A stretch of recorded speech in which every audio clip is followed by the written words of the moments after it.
Sebuah bangsa tidak tiba-tiba ada. Ia dibentuk, diperdebatkan, dan akhirnya diproklamirkan. Hari ini kita akan menelusuri 3 ruang yang menyimpan bukti dari transformasi itu.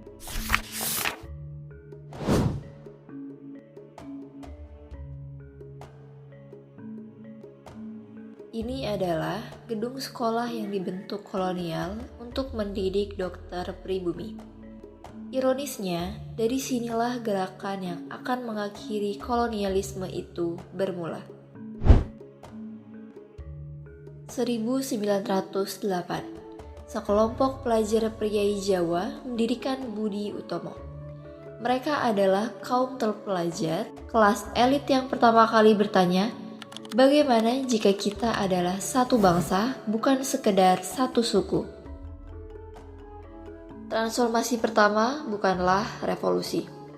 Ia adalah pergeseran cara pandang. Dari identitas yang berbasis kelas dan juga asal-usul menuju sebuah imajinasi tentang nasib bersama.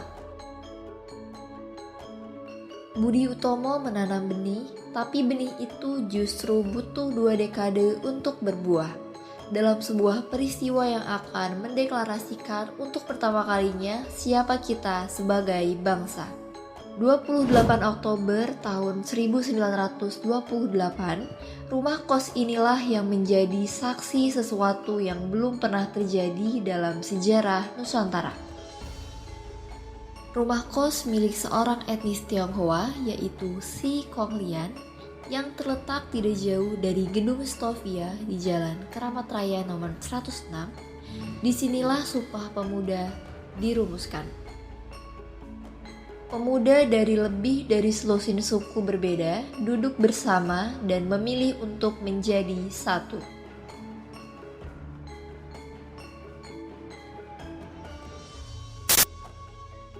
Kami putra dan putri Indonesia mengakui bertumpah darah yang satu, tanah Indonesia. Kami putra dan putri Indonesia mengaku kebangsaan yang satu, bangsa Indonesia. Kami putra dan putri Indonesia menjunjung bahasa persatuan, bahasa Indonesia. Membaca 3 butir Sumpah Pemuda dengan penuh penghayatan. Perhatikan bagaimana identitas itu dibangun, bukan dipaksakan dari atas, tapi disepakati dari bawah. Mereka tidak meninggalkan identitas etnis mereka menambahkan satu identitas baru yang lebih besar. Dan sebuah lagu pun mengalun. Karena bangsa yang baru lahir butuh suara untuk mengenali dirinya sendiri. Indonesia Raya bukanlah hanya musik.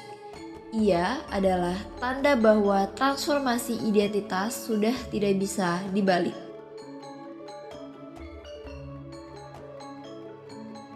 Sumpah Pemuda menciptakan identitas, tapi identitas tanpa kedaulatan masih rapuh, masih bisa dirampas, dan dibutuhkan satu momen lagi. Momen yang akan mengubah semua itu menjadi kenyataan legal di mata dunia.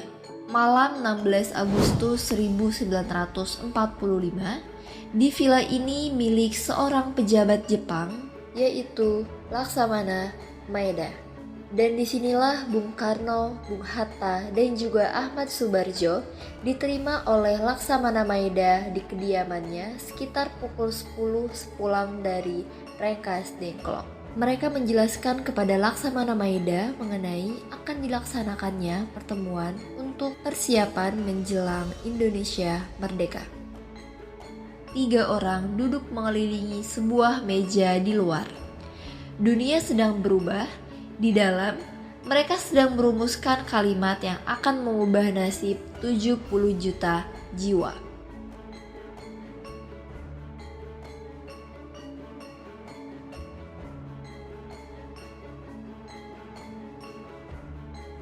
Lihat coretan-coretan ini, setiap kata dipilih, ditolak, diganti, bukan sekedar mereka ragu tentang kemerdekaan, tapi karena mereka tahu bahwa kata-kata ini akan diperiksa sejarah untuk selamanya. 2 paragraf, 235 kata, dan sebuah bangsa pun berdaulat.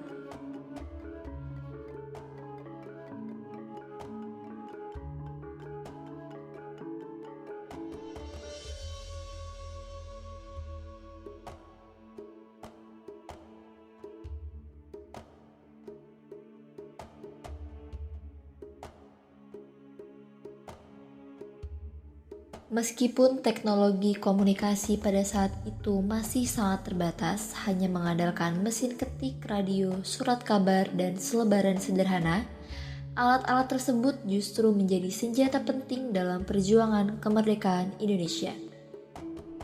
Melalui media itulah gagasan nasionalisme, semangat perjuangan, dan informasi perjuangan dapat menyebar ke berbagai daerah hingga akhirnya mendorong lahirnya kemerdekaan Indonesia.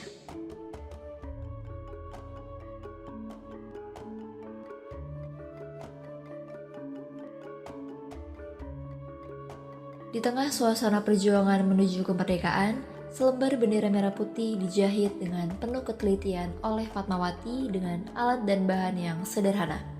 Pada perayaan proklamasi 17 Agustus 1945, bendera merah putih itu tersebut dikibarkan di kediaman Johannes Lato Harari di Jalan Serang nomor 5, Jakarta Pusat. Pengibaran itu bukan hanya sebuah seremoni, tetapi juga tanda lahir semangat persatuan dan kemerdekaan Indonesia. 3 musim, 3 babak, 1 transformasi. Dari sekelompok pelajar priai yang mulai bertanya, ke pemuda-pemuda yang berani menyatakan, kami satu bangsa, hingga para pemimpin yang merumuskan kata-kata yang mengakhiri penjajahan. Identitas bangsa ini bukan warisan yang datang begitu saja.